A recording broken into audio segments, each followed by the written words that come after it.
going on, everyone? I had a couple requests to do a video on how the LC6000 works with the Prime 4, just kind of a basic setup. So I'm going to walk through that now. I'm also going to play a couple of loop tracks. I don't want YouTube to pull me down for copyright, so I'll just loop the first four beats and kind of give a little demonstration. So first of all, the players here, I'm going to pause it for a second, move it over to that setup area to show you guys exactly how it works.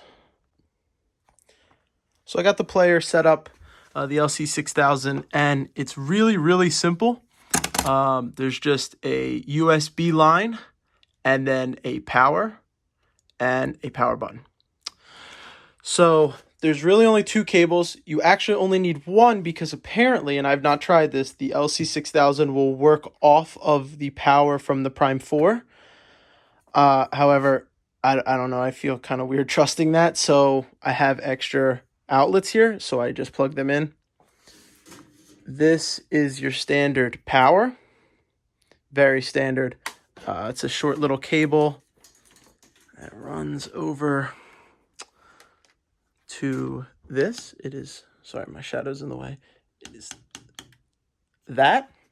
And then you have this USB, which plugs directly into the back right next to the power, like I showed. And this line, now you can't really trace it, but this line is going to go over and to the USB lines 3 or 4. Now you'll be familiar with this because that's also where you would line in a Soundswitch module. So I have my Soundswitch transmitter hooked up here because I use wireless DMX.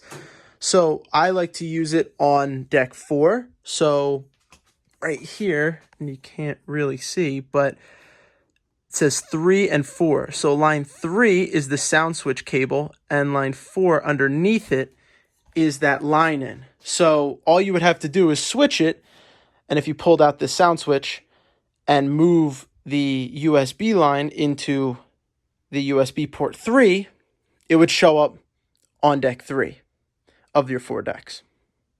So I'm going to move it back and do a little test to show you guys. Great. So I got the unit set up. It's all plugged in, the power, the USB. And first thing I'm going to do is turn on the Prime 4. I figure that a lot of you guys are familiar with just a standard Prime 4 setup. It's a lot more popular. I'm also running engine 2.2.2 because as of the time of this filming, there was a couple issues with how the Prime 4 reacted to the update to 2.3. So I pulled it back, downloaded the older version. It's been working great. Hopefully they get those bugs patched and we'll be good to go. Great. So I use the internal, I have a 1 terabyte SD card in here. I just download my songs onto. Cool. So I will go to a random playlist and I will queue up 2 songs. And this is kind of the standard layout, right? You got decks 1, decks 2. You have the options for 3 and 4. So I have them labeled as orange on deck 3 and purple on deck 4. I could easily press deck 4. And now not only do I have 2, but I have sections for 2 others. I will revert back to 2, which will bring it back. You can also make your waveforms horizontal. I prefer, if I'm mixing 2 decks like this, I prefer it to be horizontal. I think it's just a cleaner layout for me. So pretty standard. Now, this Prime 4 is not detecting anything from the LC6000 because the LC6000 is off. So all I have to do is press the power button. And so it's going to be firing up. And now you noticed that, 1, my layout changed. I have 4 vertical channels, no more library.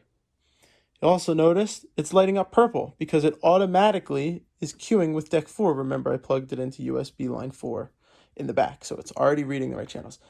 Your lights disappear because on this deck, because decks 2 and 4 are already being used by 2 different channels.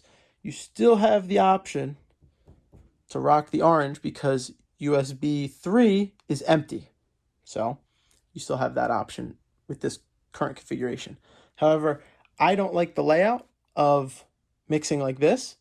I prefer, even though I like the waveforms to be vertical, I like the track overviews to be horizontal. Just helps me. So all I would have to do to change it is press Shift and then View. So Shift and View, and it changes it. So now everything is horizontal. Not the best way for me personally, however, it's fine. And so you have all your data for 1, for 2, now for 3 because it's empty, and 4. So, and then 1, 2, and 3, your waveforms down to 4. And another cool feature of this is that this button does not just light up, it works. So if I press View to go back to my library, and I go to the next song, all I have to do is scroll down. So I'm scrolling, and I just press the button in, just like a normal CDJ. And now it loads it on deck 4. So now I have 3 tracks in the mix. So if I just put a little 4-beat loop on all of them, you will be able to see. Let me turn on my speakers so you guys can hear.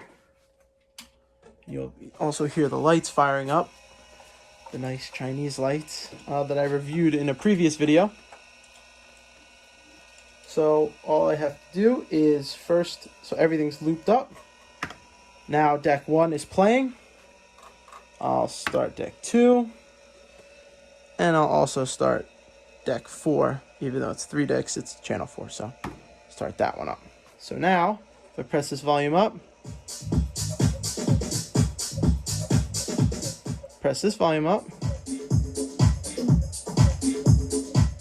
and the new channel that we just introduced,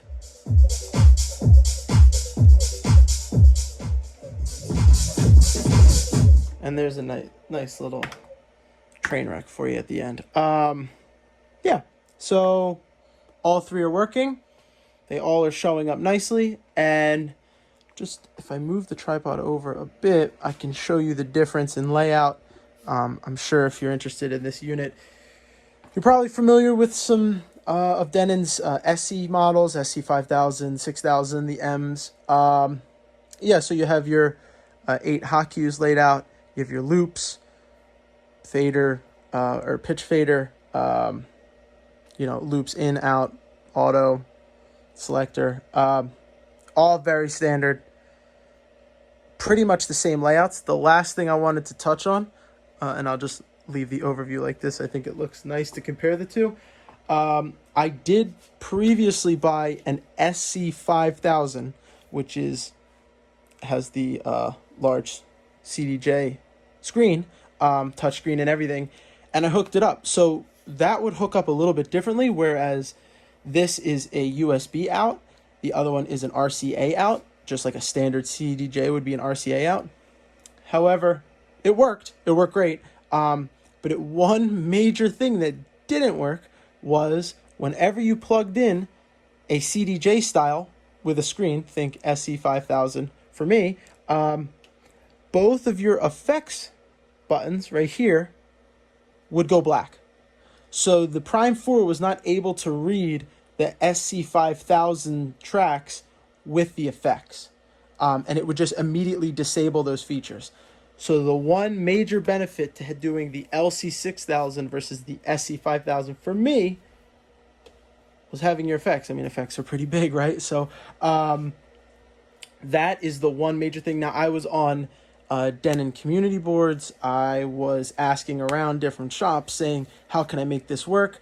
I tried the USB trick because the Prime or the SC5000 does have like a link port.